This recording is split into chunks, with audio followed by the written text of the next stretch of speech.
I'm going to tell a story on myself about how I very nearly wasted a whole bunch of time today.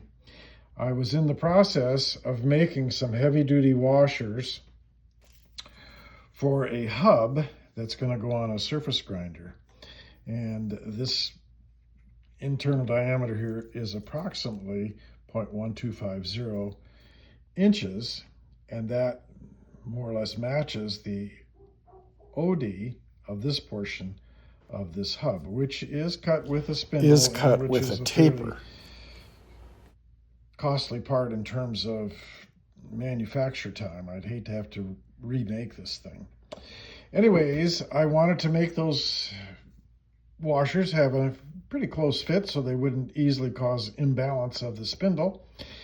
And I had bored out the hole here and then used a boring bar to finish the diameter, carefully measuring, and thought that I had things pretty well set. And so just as a trial, I took this hub and started to slide it into the washers here, and it slid right in at that time when the washers were warm. I estimate they were 130, 140 degrees. But I also noticed that as I started to pull it out, it was like, uh-oh, that is resisting pullout. And it dawned on me what was going on, that this part was cooling off a bit, this part was heating up a bit, and what was an easy sliding fit was suddenly going to convert on into a shrink fit.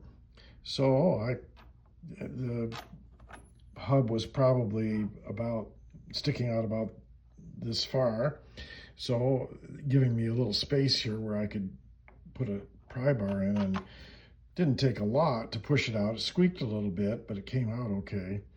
But it illustrated the point that it doesn't take very much heat to make a significant difference. I estimate that there was probably a 5/10 increase in diameter of the bore here, and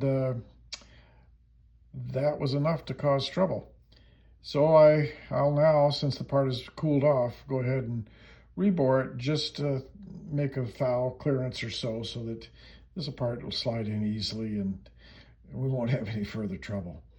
But that really drove that point home, and I would have been fairly unhappy if I'd had to just cut off these washers or whatever to retrieve this part.